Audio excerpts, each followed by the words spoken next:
문무일 검찰총장이 이명박 전 대통령에 대한 구속영장을 청구할지를 놓고 고민을 거듭하고 있습니다. 문 총장은 다음 주 초 영장 청구 여부를 결정한 뒤 이 전 대통령 사건 처리에 속도를 낼 것으로 관측됩니다. 이명박 전 대통령을 소환 조사한 검찰 수사팀은 구속영장을 청구해야 한다는 의견을 문무일 검찰총장에게 전달했습니다. 보통 수사팀 의견이 반영되지만 전직 대통령이라는 점에서 문 총장은 고민을 거듭하고 있습니다. 사안의 중대성과 증거 인멸 우려, 다른 공범들이 구속된 상황을 고려하면 영장 청구에 무게가 실립니다. 하지만 법조계 일각에서는 불구속 상태로 수사해도 큰 차질이 없다는 의견도 나옵니다. 이미 검찰 수사로 광범위한 증거를 확보했고 도주 우려가 없다는 이유를 들고 있습니다. 또 두 전직 대통령을 1년 사이에 차례로 구속하는 정치적 부담을 고려해야 한다는 견해도 있습니다.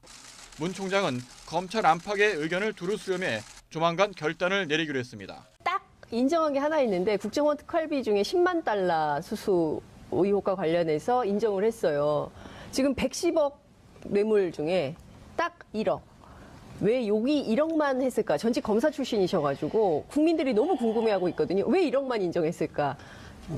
어떻게 보십니까? 이걸 인정한 이유는 이제 수사관들도 우리도 모르겠다 막 이렇게 우리도 궁금하다 이러고 인정한 있더라고요. 이유는 간단하죠. 네. 간단한 어떤 이유냐면 한다면은 나중에 부인의 발판을 삼고 있는 겁니다. 부인의 발판이라는 게 뭐냐면 뭔 말이냐면은 1억을 인정하면서 어떤 용도로 썼다고 했습니까? 대북 공작비로 썼다. 네. 그러면서 이 내역은 밝힐 수가 없다라고 하지 않습니까? 네. 그렇다고 하면 법리적으로만 보면은 네. 밝혀지지 않겠죠. 그걸 허락할 수도 없을 것이고 다른 내역의 돈들에 대해서도 네. 나중 본인이 직접 받은 부분이 나타나게 되면 이렇게 나아갈 가능성이 굉장히 높습니다. 네. 그래서 그 부분에 대해서 검찰은 어떤 식으로 준비할지 떠보는 거죠, 지금. 자, 1억 내가 받았는데 이건 대북 공작비야. 그걸 반증할 수 있는 자료 있으면 내봐라고 지금 들이댄 거죠. 제가 보는 검찰이 특별히 자료 못 냈을 거라고 봅니다. 네. 그렇다고 한다면 다른 금액들도 네. 그렇게 넘어가다 보면은 네. 일일이 검찰에서 이제 명목을 밝혀내야지만이 네. 뇌물죄라든지 뭐 어떤 형태로든 기소가 될 수 있고 그 내용의 사용 용도가 대북 공작비라고 함으로써 이거 소위 통치자금 내는 통치권 관련된 비용을 썼다라는 미리 좀 실드를 치고 있는 거죠. 미리 실드를 치고 있다. 결국에는 무죄 전략이다 이렇게 봐야 되네요. 무죄 전략이라고 보죠. 무죄 전략을 보는데 이게 통하겠습니까 근데? 안 통하죠. 왜 그러냐면은 거론된 돈이 한두 푼이어야지 말인 것이고 제가 보기에는 이제 이 사건은 결국 조만간 네. 어쨌든 구속이 될 거라고 저는 봅니다. 언제 구속될까요? 다음 주? 다음 주 중에 되죠. 다음 주 주를 중에. 많이 넘으면은 네. 검찰총장이 아마 탄핵받지 않겠습니까? 오. 이것을 뭐 네. 시간을 끌을 일도 아닐 뿐만 아니라 네.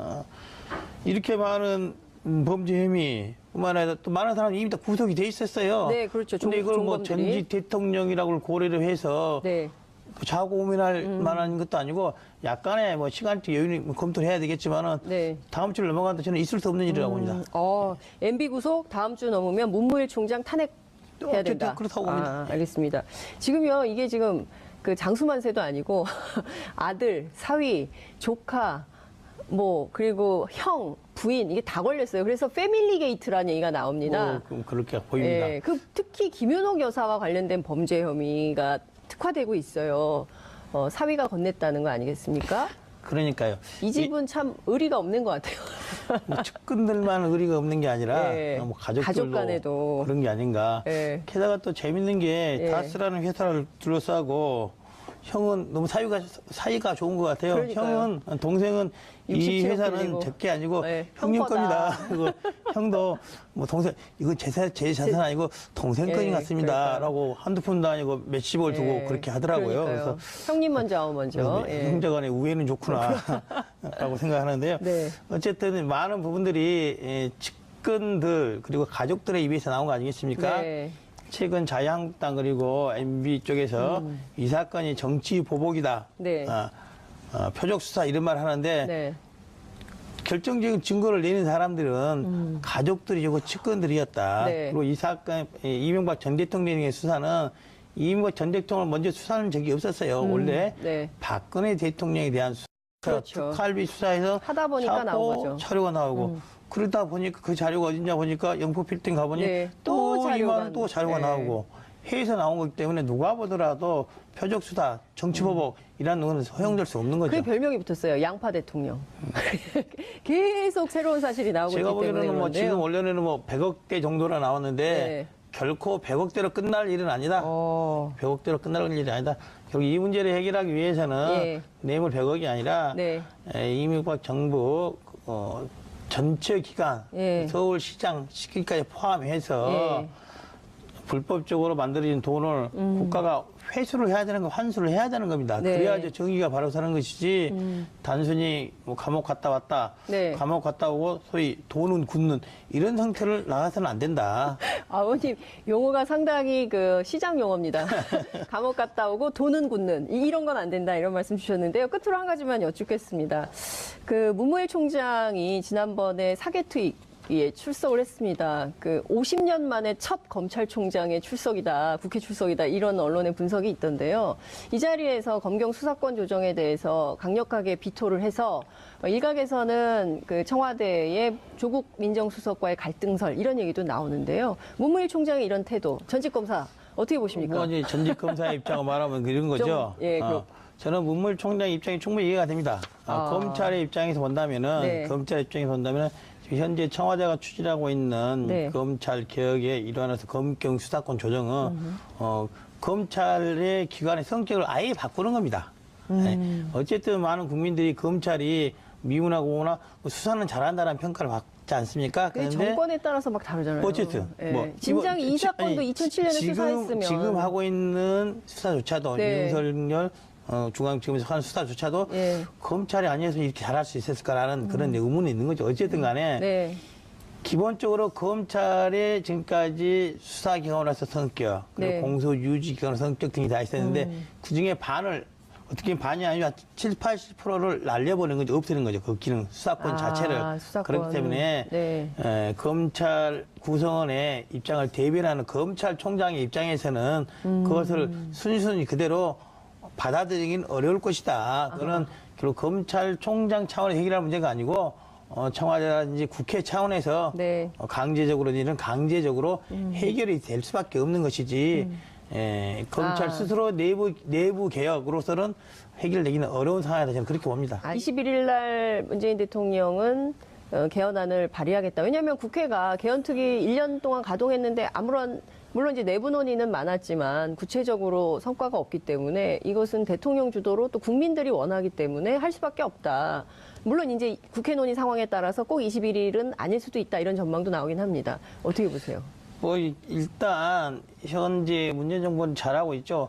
근데 상대적으로 문재인 정부가 출발하면 이제 딱 1년 정도 되지 않았겠습니까? 1년 안 안 됐죠. 됐죠. 약간 10개월 10개월 정도 됐죠.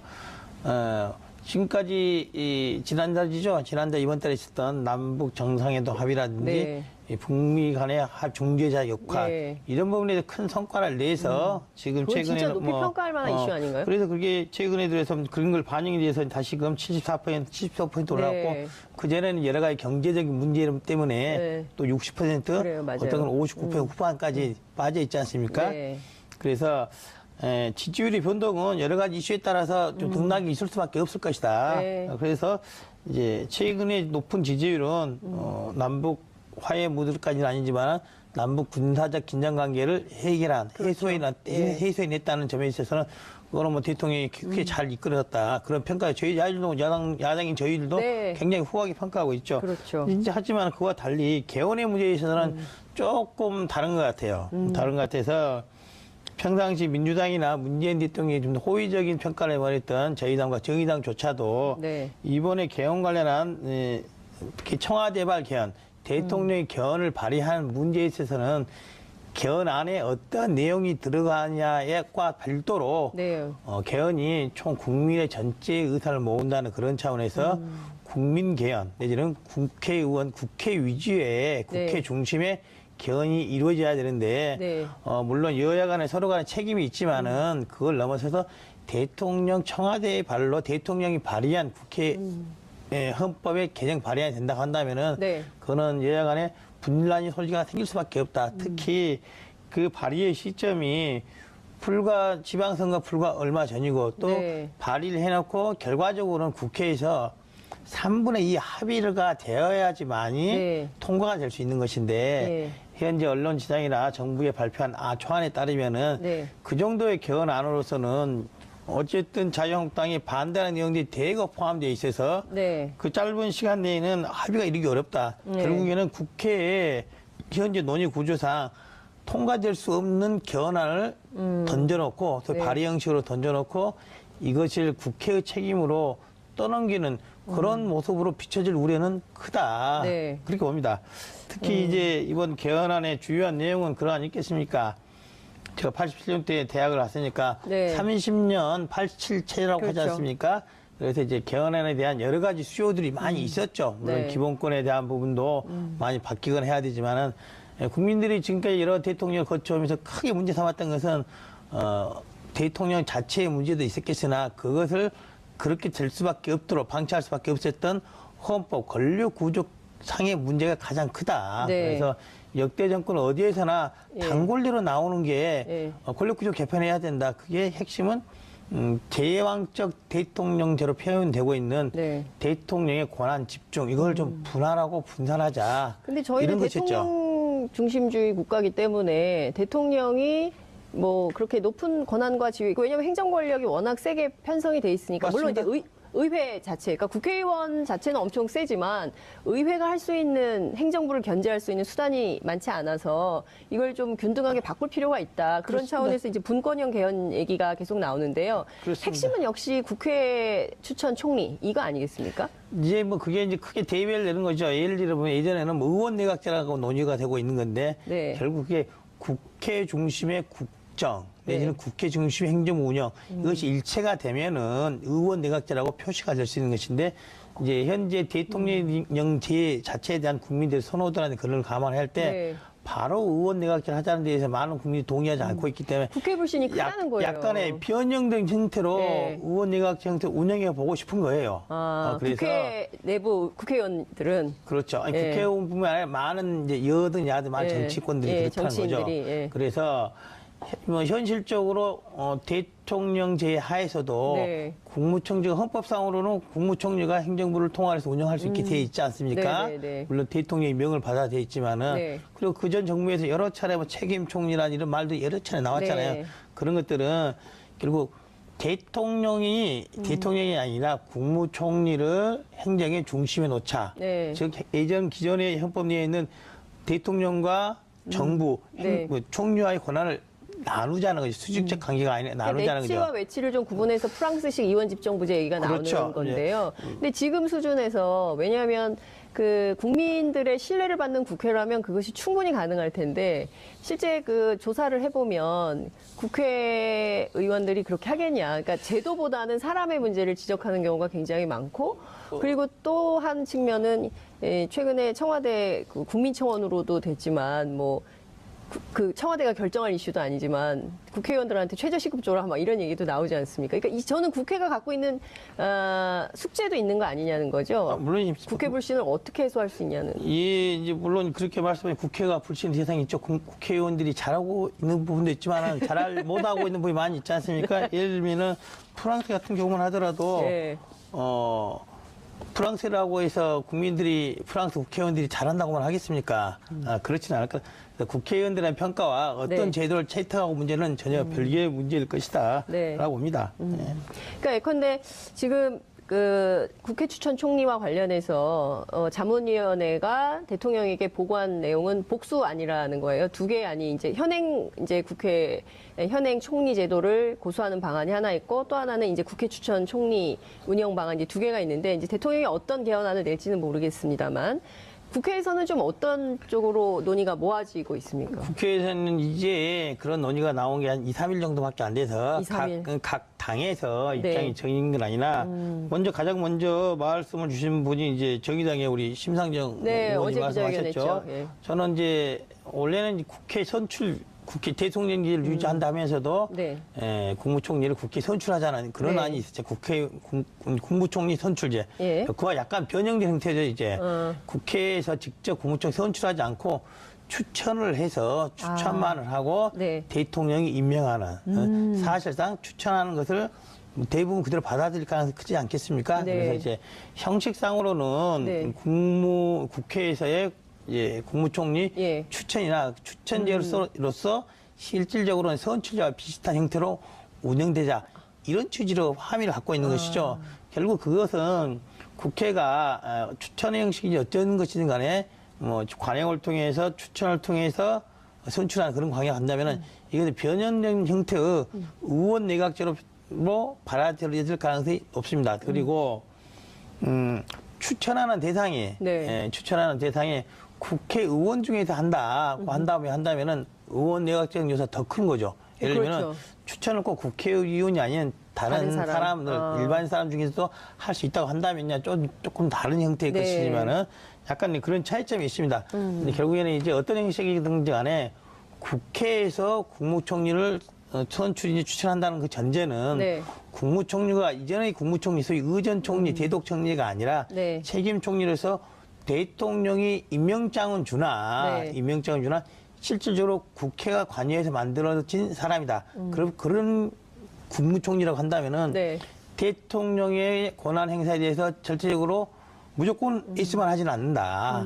국회의 의상을 반영을 해서 행정각부를 통을할 것이고 뿐만 아니라 행정각부를 제청을 할 때도 네. 대통령의 의사에만 따라서만 할 수는 없는 국회를 구성하고 있는 여당뿐만 아니라 다른 야당 네. 의원까지 감안을 해서 이제 그런 건 어떻습니까? 배가 산으로 가는 경우, 이를테면 뭐 국회 내부에 이제 여러 다당제이기 때문에 정당의 다양한 의견을 수렴하다 보면 이게 제대로 되는 일이 없을 수가 있거든요. 그러면 사사건건 대통령과 총리가 갈등하는 양상이 되면 되는 것도 없고 안 되는 것도 없고 뭐 이런 방식. 국회도 사실은 선진화법 때문에 그런 문제가 있지 않습니까? 예, 그렇습니다. 이제 그것은 이제 제도의 문제인 것이죠. 네. 현재로도 이제 프랑스라든지 이탈리아라든지 스페인이라든지 각각 운영하는 형태는 네. 조금씩 다르죠. 그리고 홍의회라고 해가지고 국회 해산 이런 논의도 네. 많이 생기지 않습니까? 네. 얼마 전에 우리 이제 일본의 경우에도 뭐 큰 그렇죠. 이슈가 생기면은 네.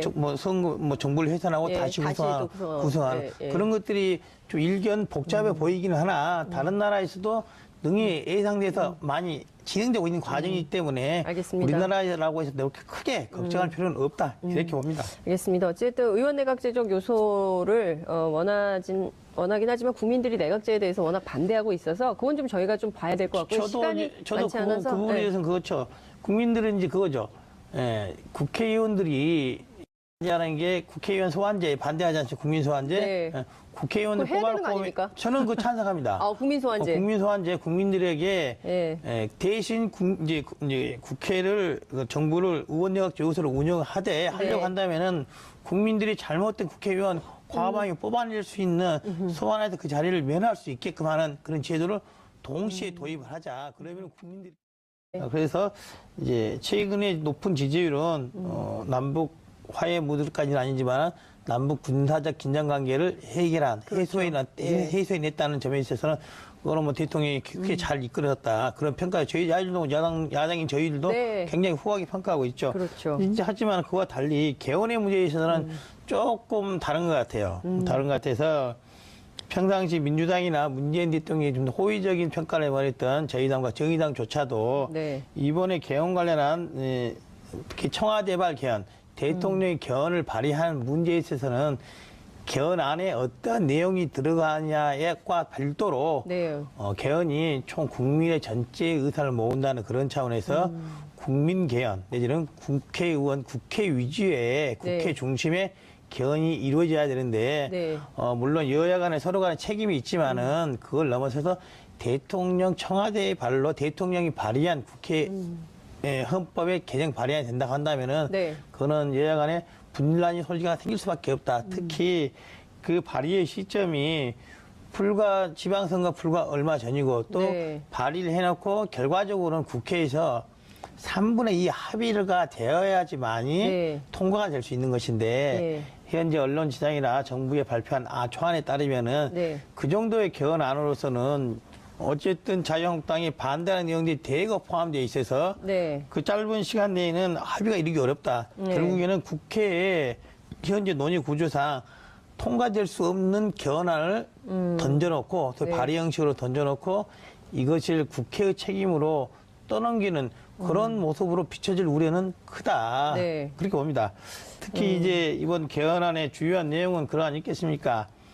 제가 87년도에 대학을 왔으니까 네. 30년 87체라고 그렇죠. 하지 않습니까?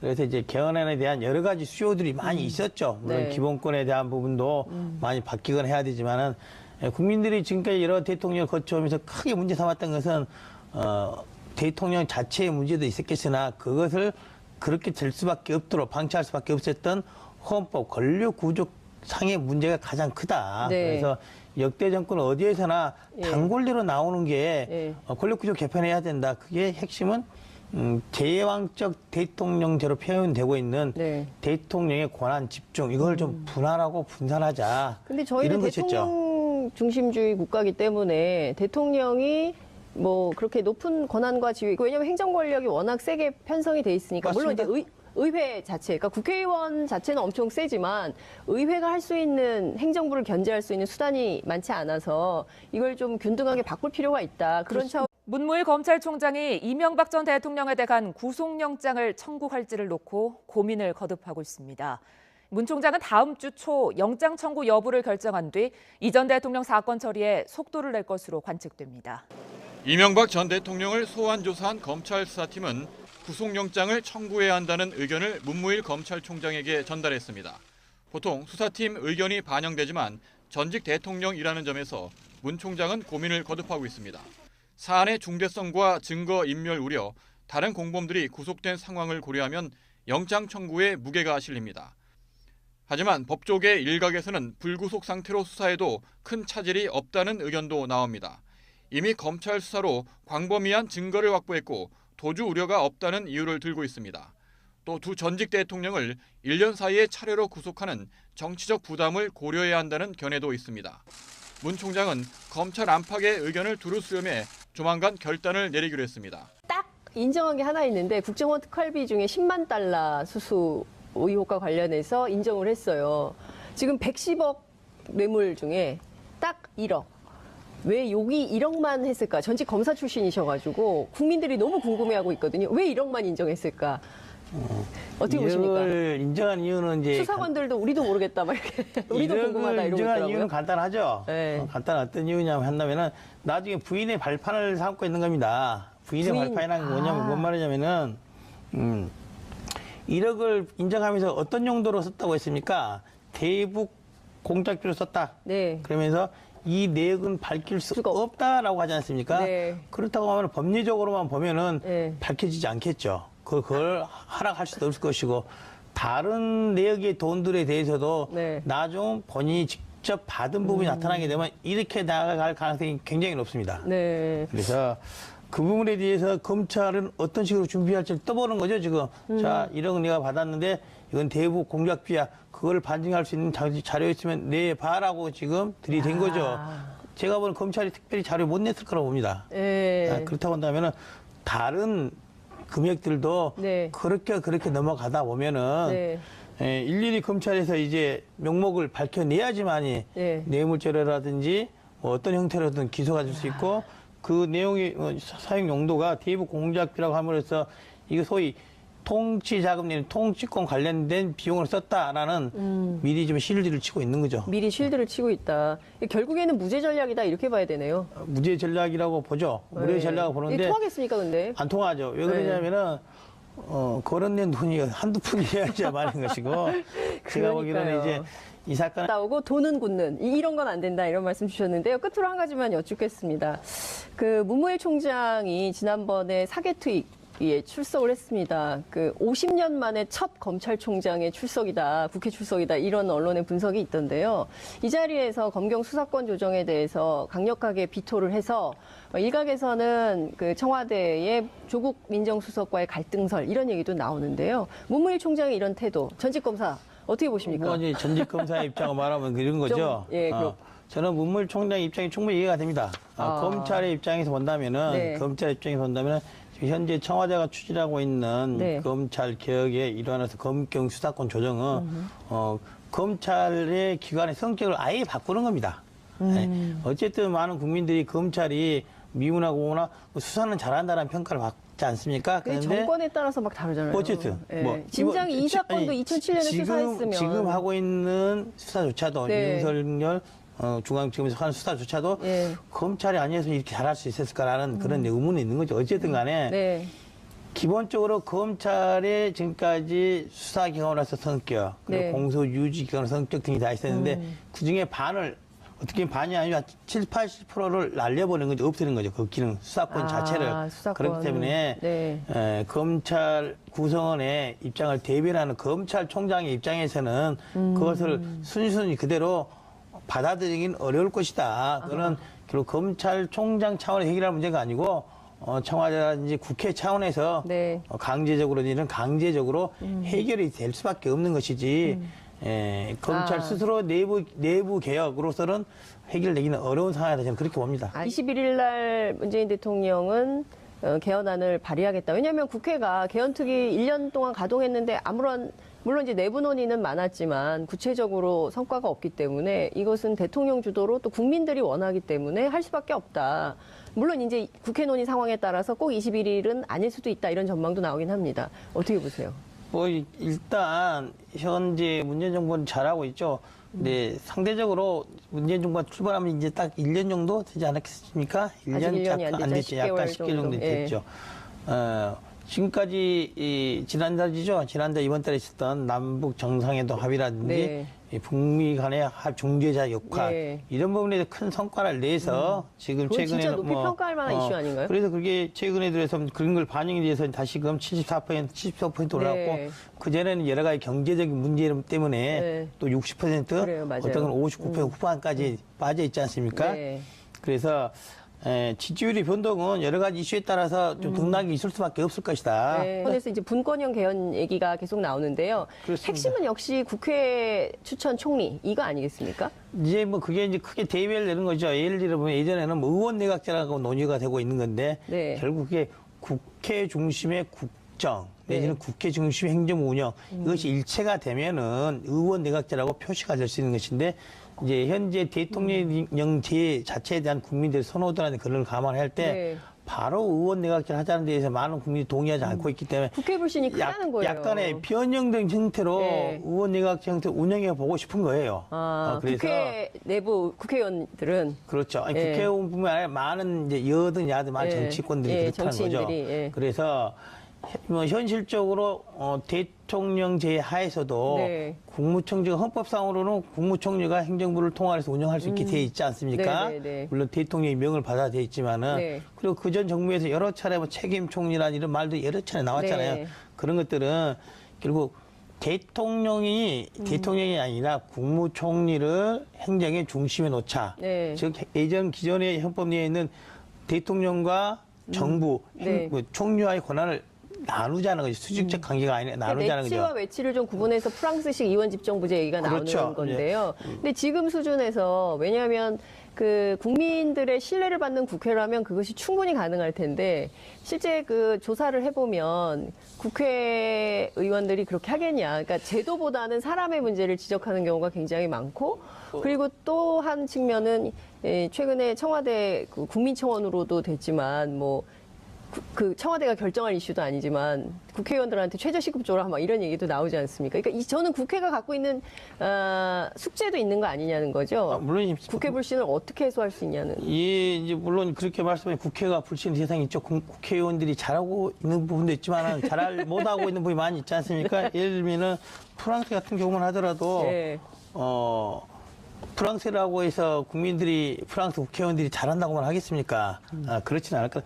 국회의원들의 평가와 어떤 네. 제도를 채택하고 문제는 전혀 별개의 문제일 것이다라고 네. 봅니다. 그러니까 예컨대 지금 그 국회 추천 총리와 관련해서 자문위원회가 대통령에게 보고한 내용은 복수안이라는 거예요. 두 개의 안이 이제 국회 현행 총리 제도를 고수하는 방안이 하나 있고 또 하나는 이제 국회 추천 총리 운영 방안 이제 두 개가 있는데 이제 대통령이 어떤 개헌안을 낼지는 모르겠습니다만 국회에서는 좀 어떤 쪽으로 논의가 모아지고 있습니까? 국회에서는 이제 그런 논의가 나온 게 한 2, 3일 정도밖에 안 돼서 2, 3일. 각 당에서 네. 입장이 정해진 건 아니라 가장 먼저 말씀을 주신 분이 이제 정의당의 우리 심상정 네. 의장 결국 조만간 네. 어쨌든 구속이 될 거라고 저는 봅니다. 언제 구속될까요? 다음 주. 다음 주 중에 되죠. 다음 다음 주 주를 중에. 많이 넘으면은 네. 검찰총장이 아마 탄핵받지 않겠습니까? 어. 이것을 뭐 네.